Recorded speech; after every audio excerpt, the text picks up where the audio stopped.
So welcome to our author reading. I am Christina with the Uniquely Me Foundation, and I'm joined today with Jessica Parham, who is the author of awesome book, Good to Be Me.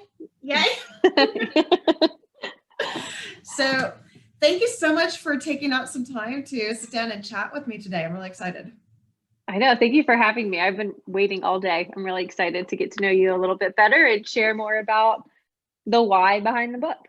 Yeah, no, definitely. So, one of our main objectives with Uniquely Me is to help raise awareness through, books, because it's such an amazing way to give kids and adults and, really everybody a kind of an easy window to just start conversations about differences and people you see every day all around you, and you might see some differences more often than others, but books are just such a wonderful way to have that moment to see something and think about how normal being different is, whether it's your eye color, your hair color, glasses, whether you use a wheelchair or a gait trainer, or braces. They're all around us, and books give such a great opportunity to just kind of see it and let kids kind of think about it and ask questions and really normalize everything that you come across in your world. So first, I guess let's chat a little bit about you. Do you want to tell us a little bit about yourself and your family? Sure. Yeah, so I am a mom of three. I have a 6-year-old, a 5-year-old, and an almost 2-year-old. I have been married to my best friend.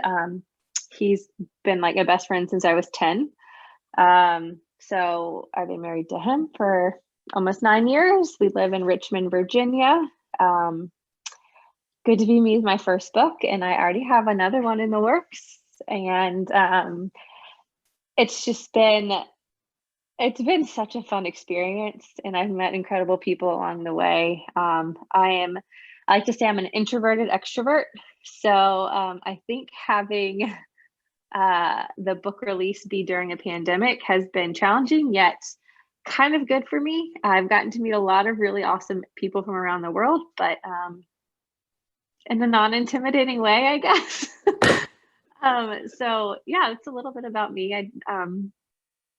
There's not too much to tell. I love my family and the beach and baking. So actually, I think I saw something about sourdough.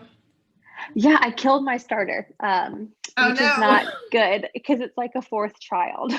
So I've gotten it twice from a friend, and I'm gonna have to ask for it again because it's so good. We have a garden at home during the summer, and it's so good with like fresh tomatoes and basil, and so good. So I need to have it again. But yeah, I love baking. I used to make wedding cakes, and I don't do that anymore because 3 kids, it can be a little hard. Yeah. No, for sure. We're trying our hand. I've always grown like little bits and like containers and tomatoes here and there, but now we're trying.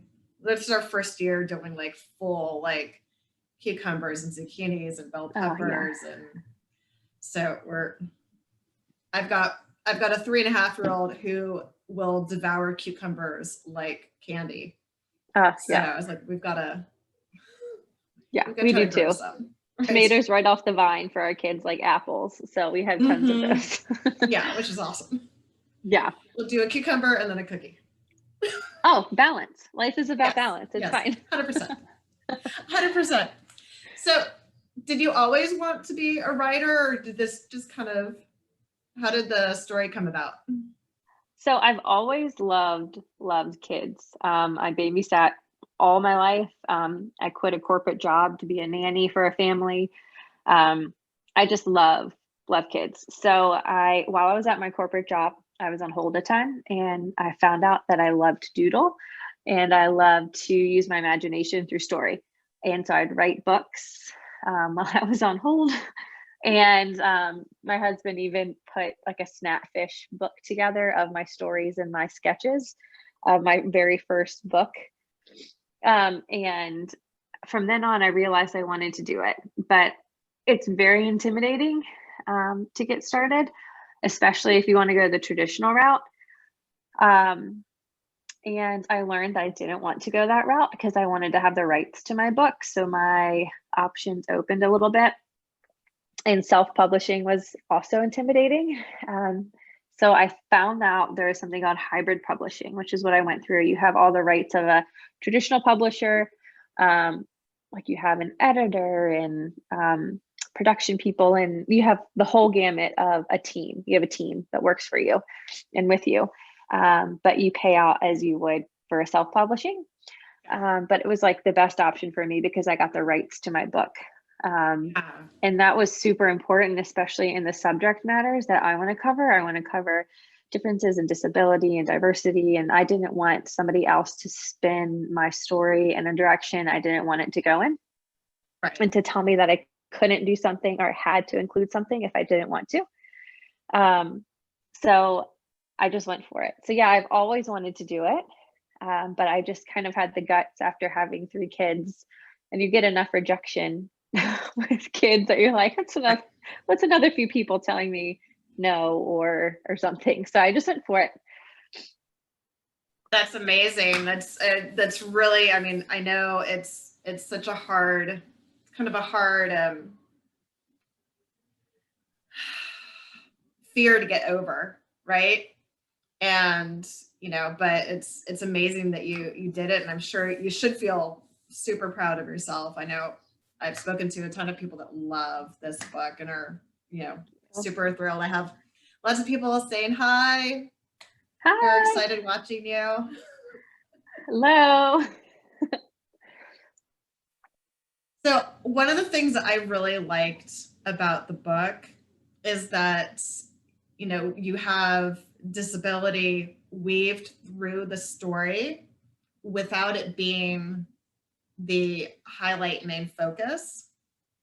So much is either it's ignored or then there are amazing stories where the difference is what makes you incredible and unique, and those things are fantastic. But it's also nice to have books and stories where the characters are just weaved in there because they're part of your everyday setting. Yeah. Whether it's a main character or not a main character, you see differences all around you. And what I loved was seeing crutches and wheelchairs and other mobility devices and aids that were just there because they're there. Yeah.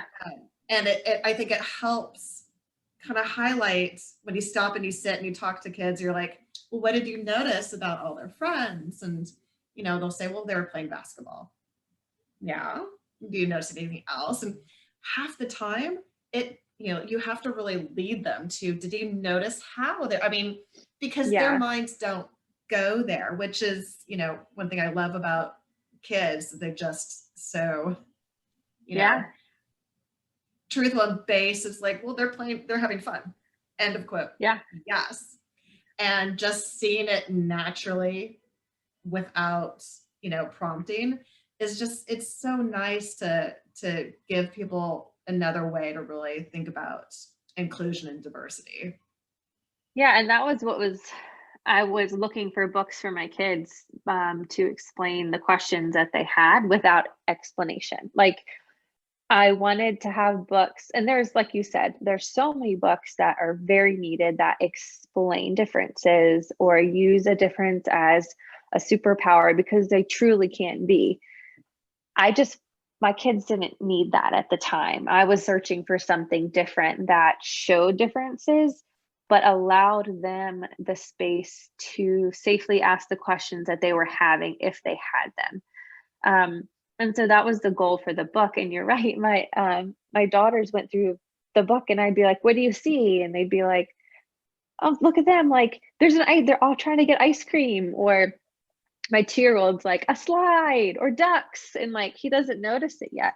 But my goal is to normalize differences. So when they do see a kid at the playground that does have a mobility device or does have Down syndrome or a limb difference, that they aren't like shocked by it or completely thrown off and feel the need to to point that difference out in a way that to them is curiosity and is innocent.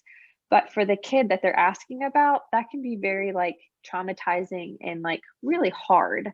So I want them to be able to see the difference and to go, oh, I've seen that before in mommy's book, or oh, we've talked about that. That's a limb difference. I want it to be normal, and that's all my future books are going to do that as well. So I have a character from Good to Be Me as a main character in each book coming up. So for anybody who hasn't followed along, the next character is that guy right there. So he does have a limb difference, but the second book never talks about it. He just has it, and you'll see him. It's like a crazy baking story. It's called Baking Up a Storm, and all sorts of whimsical things happen. And he does have to hold the bowl a little bit differently, or like whisk in a way that I might not whisk because I do have the use of both of my hands. And so I want to normalize it. I don't want it to be something that has to always be pointed out. I want it to be like, yeah, that's Sarah. She has this, or that's Jack. He has that. Like, it's not a big deal. That's who they are. Which is, it's so good to see, because I know, I have a 14-year-old, and then I have my 3.5-year-old that has a limb difference. And in addition to the limb difference, he's also mostly nonverbal. So he uses a communication device when we're out. So, we always teach that, every body is perfect the way it is. It just may work differently. And so seeing, oh, well, they hold, look, there's, they're baking and they hold their bowl differently, or they're whisked differently, but they're still baking. They're still a baker. Or they chop vegetables differently, or they sketch differently because, they use their mouth, or they use their hand, one hand, or they use their elbow. However, but the point is that, their body works, they do it how their body works. And it's not wrong or, bad. It's just their body works differently. So it's great for them to get a chance to see that in a way where they can go, oh, okay. And then, when they go out into the world, they may see that difference. It's like, that's, so-and-so that makes the really good muffins. Yeah, seriously. I love baking, so I can't wait. When's your new book coming out? Hopefully by the end of this year, if not like early 2022. So I still am in like the illustration revision phase. So I got my first revised edits back to my illustrator on Friday. So hopefully by the end of this week, I'll have the second round. And then if I need to go to a third, and then we'll do the cover and then the word placement, and then I'll go to the printer. And there's like a 4-month lag from the time it goes to the printer to the time it's like officially released. But there will be pre-sale, which is kind of nice. But I'm excited. Yeah, no, you should be. That's awesome. So we have a whole bunch of new people joining us. Hi. We are on with Jessica Parham, who is the author of Good to Be Me. If you have any questions, feel free to type them in, and we'll try to get to many of them as possible. If we miss yours, we'll definitely follow up, like post Zoom, and catch up with anything that we had missed. So I know that I only recently discovered that you have coloring book pages on your website. Yes. I love them. Thank you. In fact, we've linked on our Instagram. My link tree should have a link now to your book pages. Thank you for sharing that. Yeah, they're fun. There's a bunch of them. It's the whole book laid out in a coloring book form without the words. So yeah, which is great because it's just one more piece. Like we're always, most kids at some point like to color, and having something that represents them or their sister or dad or brother, is just it makes, I know, like for my oldest, he's super aware of when people are looking, or whether it's in a positive way or a negative way, and he's so crazy proud of his little brother, and just he hung the moon and the stars with him. And so seeing things that he finds stuff sometimes before I do. He's like, oh, well, he looks like Nicholas. Looks like my brother. We were at Universal Studios maybe a year after Nicholas was born, and he spotted and pointed out, he's like, Mom, I think that person over there has TAR syndrome. Can you believe it? He was just super excited. And so having, books and coloring pages and other things that he can see his family in, and that we can see our kids or our neighbor. It's just, it's nice, and it's validating for us to be noticed and, appreciated for who we are. Yeah, definitely. Yeah, and I wanted teachers to be able to have a resource too for their classrooms, to be able to read the book, pass out the coloring pages, tell people to like grab a different color crayon, or like turn to a page that you see a difference that you're interested in learning more about, or like whatever they may want to do. So it's been fun to see how they've been utilized. Excellent. Yes, and actually I can see a couple of my librarian friends joining us now. So hello, ladies. Hi. And looks like Christina Waller, I see you joining, and Elise, I see you, and Anne.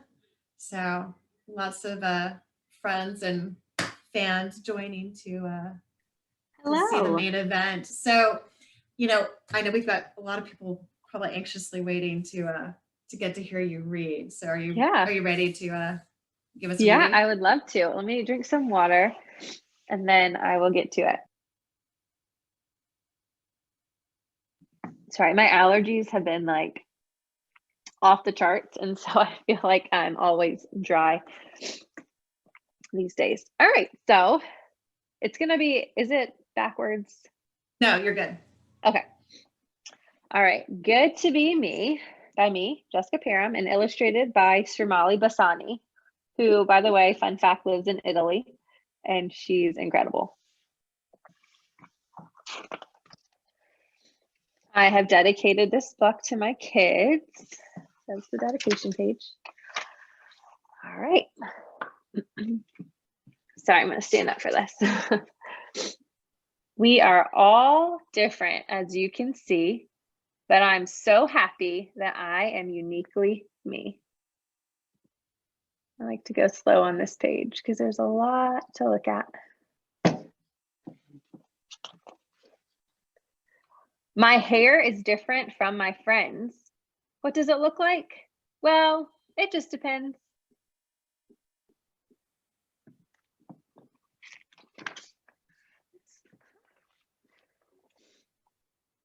Sometimes it's short, sometimes it's long.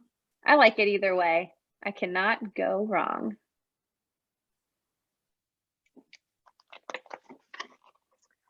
Quite often, the color of my hair will change. Pink, blue, or purple, I have a wide range.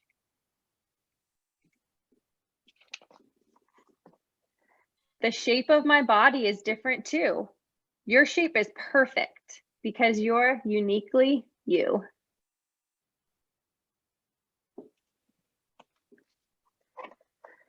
The color of my skin is unique from the rest, but no matter the color, we should all feel blessed.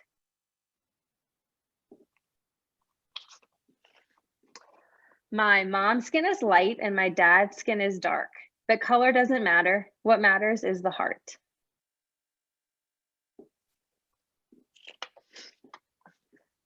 Some of my friends are short and some are tall. Everyone's height is different and I love them all.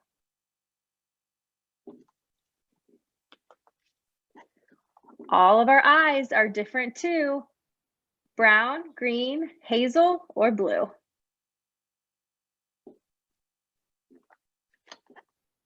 Some of my friends love sports and some prefer books.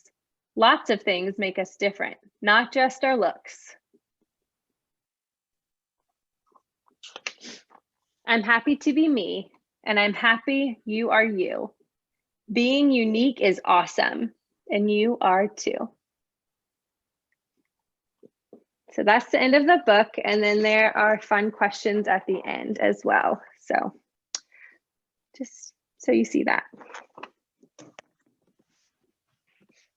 Thank you so much. Thank you. So I noticed that there are a few empty pages at the back after the questions. Did you have an intent with that? Have guesses. Mainly, you can have any questions that you may have while you're reading the book, or it's a great space for, as a parent, you can write down the things your child was curious about or what you've learned, as well as I love as a teacher gift. If you gift it to a teacher as like a class gift, it's a great space for kids to also write kind of like a yearbook style, like Mrs. So-and-so, thanks for a great year, or thanks for making me feel special, or stuff like that. So just two things that I had thought of. Excellent. Well, what I had thought about was maybe it was a good spot for, you to sit down with your kiddo or your class, and, they can write, you can scribe for them the things that they think make them unique. I never thought about writing it in the actual book, but I do have things I do send to teachers that says, it's good to be me because ... And then kids can draw out a picture of what they love about themselves. But I didn't think about that. That's a really good idea. Yeah, because I've got a few teacher friends that, we're adding this to our donation box, so it'll end up in a few libraries. So it'd be good to add those pages to the librarians, because they can always, because they're not going to let you touch the book once it's in the library. True. But the pages, for them to be able to give them to write or draw pictures afterwards, or it's such a fun way for them to kind of think more on like the topics, and to really kind of piece that into their world and what they do. Yeah, definitely. I guess it could be used for so many different ways I hadn't even thought of. So I love that idea for a teacher to do that as like or a parent, just to rate that in their age. It would even be cool to do it yearly, like age 4, what they say they loved about themselves, age 7, and then you can give it to them when they're 18 and moving out. Right. See how cute you were. Yeah. You love the thing that you don't love right now, you loved. Yes. Gone are the days of, my oldest is definitely past the Elmo phase, but once upon a time. Yeah. So Anne had a question, was curious whether or not you'd ever considered publishing in Spanish or any other languages. Yes. So fun fact, majority of my family lives in Mexico. And I just had my cousin write to me today and say, when are you getting it in Spanish? So to do it in a hardback form and get it in another language is very expensive, especially because you have to pay a translator and then to have the books actually printed. So I've been thinking about it a lot, and I think I'm going to try to go Amazon on demand, and it'll be paperback. But I would love to get those translated into Spanish. I have it in ASL translation already, just because I think that's really important in a very underrepresented translation among children's books. But yeah, I do want to get it translated into French and Spanish. I just have to find the right translator and have the funds available to make that happen. Yay. Okay. Well, I know at least, a few people will be very excited about when that happens. Do you have any kind of timeline for that, or is it still very much in the discussion phase? Yeah, it's more in the discussion phase, especially since right now I'm kind of in the trenches with book 2, trying to make sure all of the illustrations are finalized. And once I do that, and we have all of our birthdays and anniversaries in April and May. And so I feel like once I can get past May, I'll be able to breathe a little bit more and look more into that. Yeah. But definitely want to do it. Oh gosh, that'll be so good. So I know your new book is coming out, hopefully in the beginning of next year. Yes. Do you have any? Do you already have any other books in the works, or are you still kind of thinking on next? I didn't know how busy your head was, popping out with all these things. Yeah, so I have a folder on my computer called Story Ideas, and I have 7 written out completely. And then I have a lot of different ideas, but I'm finding that as I go back to read the stories that I have, I'm like, I don't know that I like it enough to publish that one. So Baking Up a Storm was not one of the 7 I had in there. It was just baking with my kids one day, and it literally looked like a tornado had gone through our kitchen. And then I had all these thoughts spiral, and I was just like, told my husband, you have to take the kids for a little bit. And I just like wrote it out.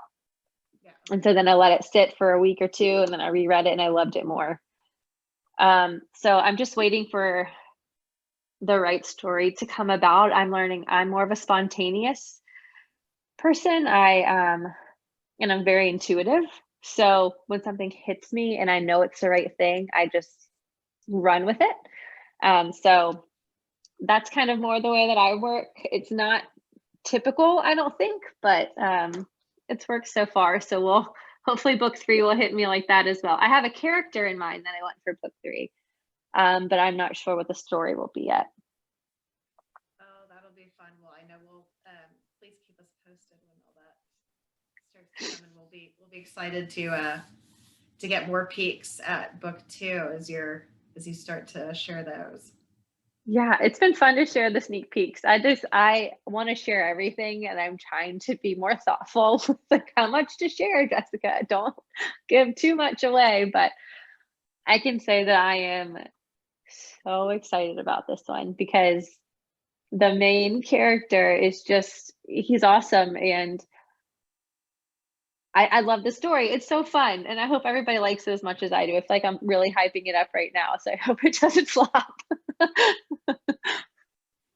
Well, I'm sure if it's anything like your first one, I'm sure we're going to love it. I think the pictures and the characters and just the way you wrote this one, it's so fun to read, and kids have been really, they're really, really excited and receptive to it, and they just kind of love going through and talking about what all the different characters are doing, and differences and what makes them special and unique. And they always, we all like to know what's kind of special about us and what's different, and that we can be proud of those differences. Yeah, definitely. So thank you again. How can people find you and find your book? I am at Good to Be Me Book on Instagram, and author Jessica Parham, or Jessica Parham author. I should probably figure that out, on Facebook. I also have a website which is linked within my Instagram, which is probably the easiest way to find me. And I do have kind of like as a birthday sale, $3 off of books through May 3rd. So if anybody did want to purchase the book, I sign everything on my website. And you can ask for it to be signed to whoever you want it to be. Awesome. Well, I will make sure we'll link that later on today on our Facebook and Instagram as well, just to make it easy for people to locate you and find the book. Thank you again for joining us. I hope that you'll come back when book 2 is out. I would love to. Share a little bit with us. We'd love to hear it. And we'd love to be able to share that with more people so they can find you and add more books to their library. Because it's so wonderful to be able to share these differences and how unique and wonderful we all are in our own special, amazing ways.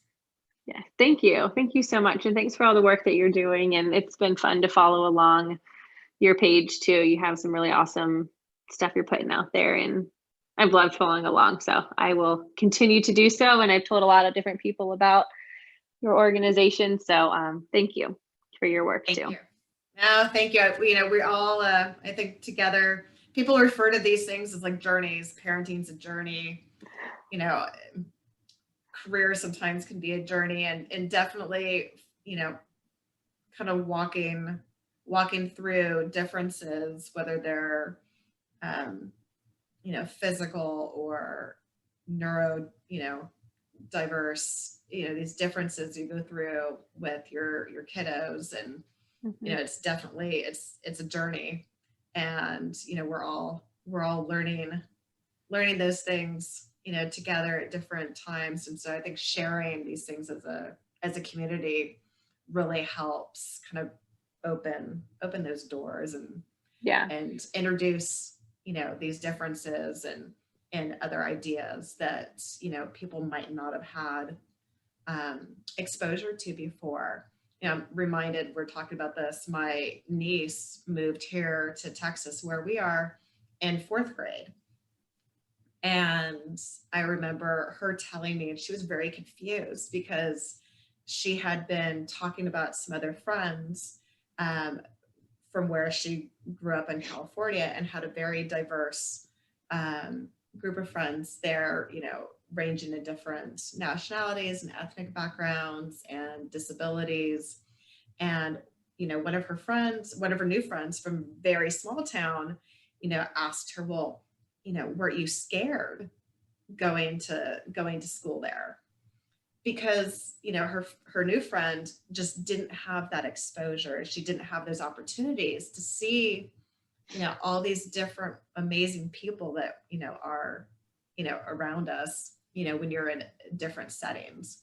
Mm-hmm. And so she looked at her and she said, no, I didn't think it was scary at all. She said, it looked like home. That looks like home to me. So I think books like yours and, what we're trying to do is just, give that to everybody, where, if we could all walk around and go, this just looks like home. This is normal. So thank you again. I loved chatting with you. And again, thank you so much for sharing your book. And we're so looking forward to book number 2. And we'll definitely be following you and keeping track of you as we continue these journeys. Thank you so much. I really appreciate you having me. It's been really awesome. So I look forward to chatting more. And thank you to everybody that has listened in and watched. Thank you. Good night, everybody. Good night.